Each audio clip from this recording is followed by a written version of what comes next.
બે મહિનાના જેલવાસ બાદ આપ નેતાઓ મહેશ કોટડિયા અને રોહિત ભુવાની ઉમરાળી ખાતે ઘર વાપસી, ખેડૂતના હિત માટે લડત ચાલુ રાખવાનો સંકલ્પ। નમસ્કાર, સહજ ન્યૂઝ સાથે હું છું ગોપાલ ભેસાણિયા। જેતપુરથી અમારા પ્રતિનિધિ સંતોષ સોલંકી પાસેથી મળતી માહિતી મુજબ બોટાદ માર્કેટિંગ યાર્ડમાં જગતના તાત એટલે કે ખેડૂતને કડદાના નામે છેતરપિંડી થતી હોવાના મુદ્દે આમ આદમી પાર્ટી દ્વારા હળદર ગામે ખેડૂત મહાપંચાયત યોજી હતી। આ કાર્યક્રમ બાદ અનેક ખેડૂતો અને આમ આદમી પાર્ટીના કાર્યકર્તાઓ સામે એફઆઈઆર દાખલ થતા 2 મહિના સુધી જેલવાસનો સામનો કરનાર આપ નેતા પોરબંદર લોકસભા ઇન્ચાર્જ મહેશ કોટડિયા તેમજ કાર્યકર રોહિત ભુવાને અંતે જામીન મળી ગયા છે। જેલવાસ બાદ બંને પોતાના વતન ઉમરાળી પરત ફરતા ગ્રામજનો દ્વારા અદકેરું સ્વાગત અને સન્માન કરવામાં આવ્યું હતું। પરિવારમાં અને પાર્ટી કાર્યકર્તાઓમાં લાગણીસભર ક્ષણો સર્જાઈ હતી। જેતપુર શહેર અને તાલુકામાં આમ આદમી પાર્ટીના હોદ્દેદારો અને કાર્યકર્તાઓએ પણ ઉમળકાભેર સ્વાગત કરી એકતા દર્શાવી હતી। આ તકે સૌએ મળીને વીર ચાપરાજવાડા, ડોક્ટર બાબા સાહેબ આંબેડકર અને સરદાર વલ્લભભાઈની પ્રતિમાને હાર તોરા કરી શ્રદ્ધાંજલિ પણ અર્પી હતી।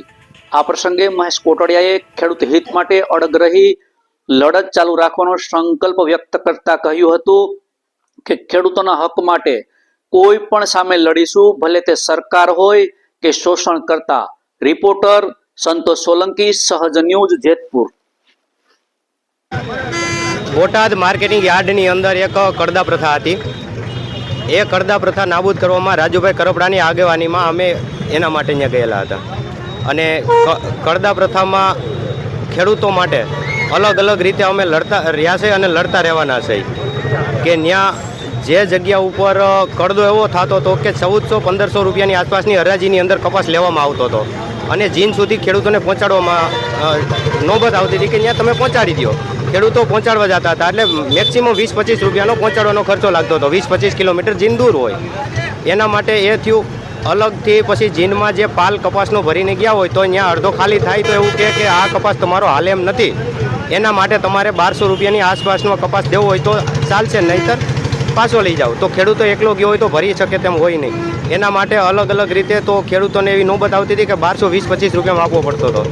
તો એના માટે પર ડે 1 લાખ મણ કપાસ આવે છે બોટાદ માર્કેટિંગ, ગુજરાતની અંદર મોટામાં મોટું યાર્ડ છે કપાસનું।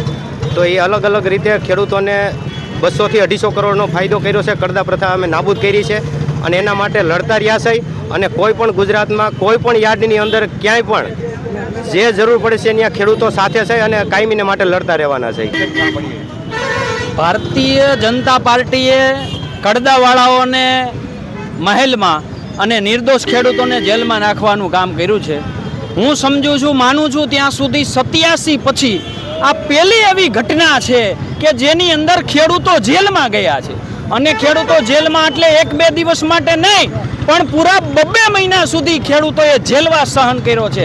પણ એ જેલવાસમાં પણ એક પણ ખેડૂતની હિંમત તૂટી નથી, કારણ કે સરકાર સામેના આંદોલનમાં સરકારે પોતે પરિપત્ર કરવો પડ્યો કે આ કડદા કાંડ કોઈ પણ યાર્ડની અંદર થતો હોય બંધ કરવામાં આવે અને આગામી દિવસોમાં જો આ કડદા કાંડ કે ગુજરાતના કોઈ પણ યાર્ડની અંદર આવી કટના નામે ખેડૂતોને છેતરવામાં આવશે તો અમારા કિસાન નેતા રાજુભાઈ કરપડાની સાથે અમે ખભેથી ખભો મિલાવી અને આગામી દિવસોમાં પણ ખેડૂતો માટે અમે લડવા તૈયાર છીએ। તો પત્રકાર બંધુઓનો હું દિલથી આભારી છું।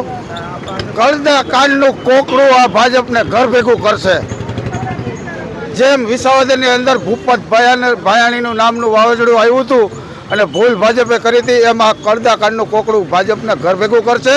આ રંગાબીલાની ભાજપ મન પડે તેવા નિર્ણયો લે છે એટલે એના મીડિયેટરો અને એના દલાલો મારફત આજે આમ આદમી પાર્ટીની જે અમારા સાથી મિત્રો રોહિતભાઈ અને મહેશભાઈ કોટડિયા જેલવાસ ભોગવીને આવી રહ્યા હતા ત્યારે પણ આજે અમારા એક ફૂલહારના કાર્યક્રમની અંદર ગામની અંદર ભાજપના ભૂંડ ભક્તો દ્વારા એક એવી જાહેરાત કરવામાં આવી છે કે ખેડૂતોને કોઈને ત્યાં જવાનું નથી। આ એની જૂની પરંપરા છે।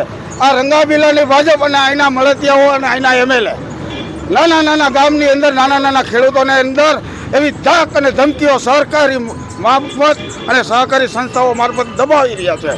અહીં એક અમે અમારી રીત પ્રમાણે અમે એને પણ એક કડદા કાંડનું કોકડું માની છીએ. ખેડૂતને ઇમોશનલ કરે છે, ખેડૂતને દબાવે છે કે તમે કડદા કાંડની અંદર ક્યાંય ઉજાગરા કરશો, ક્યાંય આવું કરશો તો અમે તમારી સહકારીની અંદર નવા જૂનું નહીં કરી દે.